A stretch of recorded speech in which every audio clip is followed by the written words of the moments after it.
मित्रों, मेरे YouTube channel पर आप लोगों का स्वागत है। मैं इस वीडियो में आप लोगों को बताने वाला हूं, इस कोल्ड सीजन में सर्दी, खांसी, बुखार और तरह तरह की जो ठंड से होने वाली बीमारियां हैं उसके बारे में बताना चाहता हूं। उससे पहले मेरे चैनल को सब्सक्राइब कर लें, बेल आइकन दबा लें, वीडियो को लास्ट तक जरूर देखें, एक दूसरे के साथ शेयर करें और कमेंट जरूर करें। घर पर बैठे बैठे होम्योपैथी के द्वारा हम इन कोल्ड सीजन में होने वाली बीमारियों को, ठंड से बुखार होने पर, सर्दी होने पर जो भी दिक्कत होती है उसका दवा बताएंगे और आप लोग उसे घर बैठे भी खरीद कर खाएंगे और स्वस्थ रहेंगे। इस कोल्ड सीजन में होने वाली जितनी भी प्रमुख दवा है बीमारियों के लिए, वह खास करके नक्स भूमिका, मर्कसोल, रस्टक्स, आर्स, ये मुख्य रूप से इन लक्षणों पर काम करती है। अगर खांसी होने लगे, रात में खांसी ज़्यादा हो, खांसी एक बार में 2 फोल्ड वाला हो, दो खों करने वाला हो, तो हम मर्कसोल लेंगे। साथ में मुंह थोड़ा सूखा भी रहे लेकिन प्यास लगती रहे तब भी हम मर्कसोल लेंगे तो अधिक काम करेगा और खांसी भी कम होगी, बुखार भी कम होगा। फिर रस्टक्स को हम तब लेंगे जब बेचैनी रहे पेशेंट को, यानी जिसको हो गया है सर्दी बुखार, उसको बेचैनी रहे, वह बिछावन पर जाए, रेस्टलेसनेस रहे, बिछावन पर करवट बदलता रहे, उस समय वह दवा दर्द के कारण जितनी भी लक्षण पैदा होगी उसको रस्टक्स दूर कर देगी। फिर आर्सेनिक में जब बुखार आएगा और सर्दी नाक से गिरेगा तो नाक में जलन पैदा होगा, नाक से गर्म श्वास निकलेगा और थोड़ी थोड़ी देर पर पानी मांगेगा। इस लक्षण पर हम आर्सेनिक दवा देंगे। कमजोरी भी काफ़ी होगी आर्सेनिक में। आर्सेनिक वाले पेशेंट को, माने जिसको काफ़ी कमजोरी लगे, तुरंत बुखार में बहुत कमजोरी के साथ जल्दी जल्दी प्यास लगे और बुखार घटता बढ़ता रहे, इरेगुलर रहे, यानी कभी बढ़ जाए कभी घट जाए, इस अवस्था में हम आर्सेनिक देंगे। फिर आर्सेनिक के बाद एकोनाइट भी मुख्य रूप से सर्दी की दवा है। जब पछिया हवा कोल्ड वेव चले खूब जोर से और काफ़ी ठंड रहे, उस समय जो भी सिम्टम आवे, नाक बंद होगा या ठंडी हवा लगकर नाक बंद हो जाए, ऐसा नक्स भूमिका में भी है। नक्स भूमिका में भी ठंडी हवा लगने के कारण नाक बंद हो जाता है तो उसको कब्जियत भी रहती है, यह भी सिम्टम उसके साथ रहता है, पैखाना साफ नहीं होता।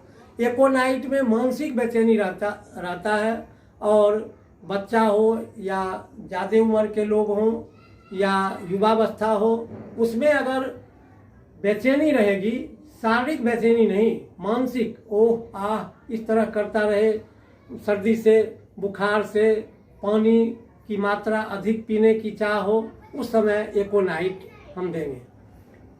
फिर एकोनाइट के बाद लाइकोपोडियम भी, ये ठंड में आने वाली जो नाक बंद होने का सिम्टम है उसमें हम लाइकोपोडियम भी देंगे और एमोन कार्ब भी देंगे। एमोन कार्ब का नाक बंद होना रात में भी ठंडा के कारण होता है और फिर रस्टक्स में भी होता है और फिर सुबह में और किसी भी अवस्था में हर समय थोड़ा भी ठंड लग जाए, थोड़ा भी ठंड लगे और तुरंत नाक बंद होना शुरू हो जाए तो साइलिसिया उसकी दवा है। इसलिए हम जो जो लक्षण हम बता रहे हैं वैसा ही लक्षण अगर किसी में है तो ये दवा लेने से तुरंत लाभ दिखाई देगा। और मैं अंत में ये कहना चाहता हूँ कि ये 3 दवा प्रमुख रूप से इस कोल्ड सीजन के लिए है। कोल्ड पछिया हवा अगर चले और काफ़ी ठंड हो तो नक्स भूमिका, एकोनाइट और हीपर सल्फर का पेशेंट तो थोड़ा भी रूम में बंद रहेगा तो किवाड़ भी नहीं खोलना चाहेगा, वह खिड़की को भी बंद करके रखता है। थोड़ा भी ठंडी हवा उसको बर्दाश्त नहीं होता। इस अवस्था में नाक से पानी गिरेगा, माथा में दर्द होगा, पूरे शरीर में भी दर्द होगा। तो उस अवस्था में हम हीपर सल्फर के अलावे रस्टक्स भी देंगे। जब पूरे शरीर में दर्द हो, नाक से पानी गिरे, बेचैनी रहे तब। लेकिन इसका एक मुख्य ये लक्षण है हीपर सल्फर का कि वह ठंडी हवा थोड़ा भी बर्दाश्त ही नहीं करता। नक्स भूमिका, एकोनाइट और हीपर सल्फर ये दवा याद रखने की ज़रूरत है। जब कभी ठंडी पछिया हवा बहे, इस दिसंबर, हाफ दिसंबर से लेकर के या उससे भी पहले अगर काफ़ी ठंडी हवा चल रही है तो पूरे जनवरी तक ये दवा, तीनों दवा प्रमुख रूप से काम करती है। अगर बुखार जल्दी छूटे नहीं, इरेगुलर हो, घटता बढ़ता रहे, दिन में कभी घट जाए कभी बढ़ जाए, तो उस अवस्था में नक्स भूमिका और आर्सेनिक, अगर उस अवस्था में औकाई आवे, मिथली हो, तब हम इपिकाक भी दे सकते हैं। और दम फूलने लगे किसी बच्चा को या बड़े बूढ़े को, वह सो नहीं सकता हो, दम फूलने लगे तो उठकर बैठकर थोड़ा उसको आराम हो उठकर बैठने से, तब हम आर्सेनिक देंगे। आर्सेनिक के पेशेंट का ये सिम्टम है कि वह सोने में दम फूलने लगता है, यानी डिफ़िकल्ट रेस्पिरेशन होता है दम्मा की बीमारी को, तो वह उठकर बैठ जाता है और बैठकर आगे की तरफ झुकता है तो उसमें उसको रिलीफ होता है। तो आगे की तरफ झुकने में रिलीफ होगा नक्स भूमिका को भी। फिर ये नक्स भूमिका नहीं, आर्सेनिक को, केलिकार्ब को और लैकेसिस को। केवल फर्क यह है कि केलिकार्ब का पेशेंट का जो दम फूलने का लक्षण है वह 2 बजे रात से लेकर सुबह 5 बजे तक ज़्यादा होता है। आर्सेनिक का mid day and mid night, लेकिन बेचैनी रहती है और वह उठकर बैठना चाहता है, कमजोरी रहती है। ये सब उस बीमारी में प्रमुख रूप से हम ध्यान देंगे, तब दवा खाएंगे तो वह तुरंत लाभ करेगा।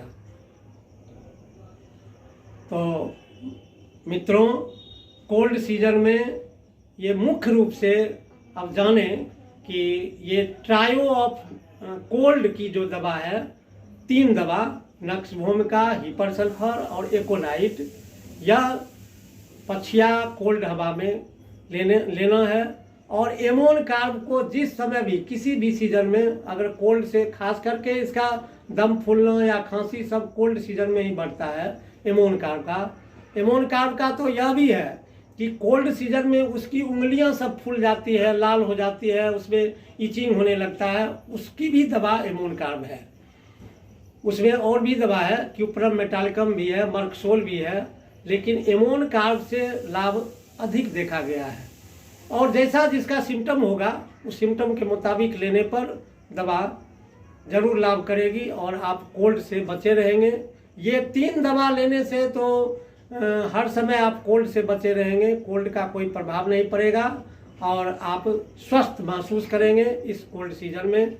मैं इतना ही कह के इस दवा के और बीमारी कोल्ड के अटैक को जो आप पर होता है उससे बचाने की दवा बता दिए हैं और इससे आप सीख लेंगे। और दवा जब भी अपने शरीर में इस तरह का लक्षण होगा, दवा खरीद कर खाएंगे तो अवश्य लाभ होगा।